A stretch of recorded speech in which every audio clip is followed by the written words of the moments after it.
Here's my top 10 pointless tips for your trip to Puglia. Enjoy! Sunscreen. Okay, they sell sunscreen here and it's a lot cheaper. So when you're going through the airport, maybe stop in Boots or a local chemist and get a 10mm tub of sun cream so you can use it for the first day until you get to a supermarket. But I swear that sun cream is a lot cheaper here, so you can buy it. You can actually buy everything in a supermarket that you can get at home here. It might be Italian brands, but it's definitely a lot cheaper. So things you can't really get in the supermarket here. If you have a sudden craving while you're on holiday for Bisto, brown sauce, Kerrygold butter, you won't get them in the supermarket. Next tip is for women or some men. Flat shoes. Make sure you bring flat shoes with grips on them, because most of the towns in Puglia are on top of a hill, like Ostuni, Cisternino, Celje. All of them have really steep hills and they're cobblestones. If you are wearing high heels, you will go arse over tit.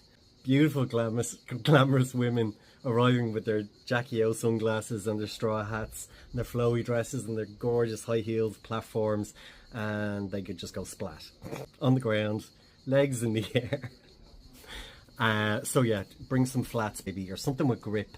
Yeah, you can bring your high heels, but they're going to stay in your case. Actually, bring your high heels, because if you decide to go somewhere that is flat and you think, that gobshite is after telling me not to bring high heels, so maybe do bring them, but just be careful. Bald men like us, bring a hat, and you'll be tempted to get those straw hats. The only people that wear them over here are tourists, but a cap, or no, you can wear the straw hat. Like, I'm not saying it's bad, and they are airy. They aerate your head, but I always find that the sun gets through the, the mesh on the straw hats, and I end up looking like a scrotum. Bring your credit cards, because everywhere takes credit cards here. Most of the drinking water is perfectly safe to drink, but if you're staying in a villa, most villas have a tank underneath and they get the water delivered. Now some of them could have a well that's been dug into the ground, and that's pretty safe, but tap water is fine if you're in a town.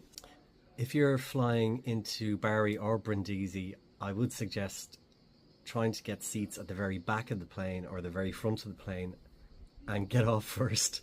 Push your way through everyone and try and get to the passport control first, because the queues can get pretty large, especially this time of year. There's a new system they brought into Europe and it's delaying stuff, so try and get there first. Driving in Puglia, a lot of people are saying they don't want to rent a car because it's too dangerous to drive in Italy. They've heard nightmare stories, and I could show you a picture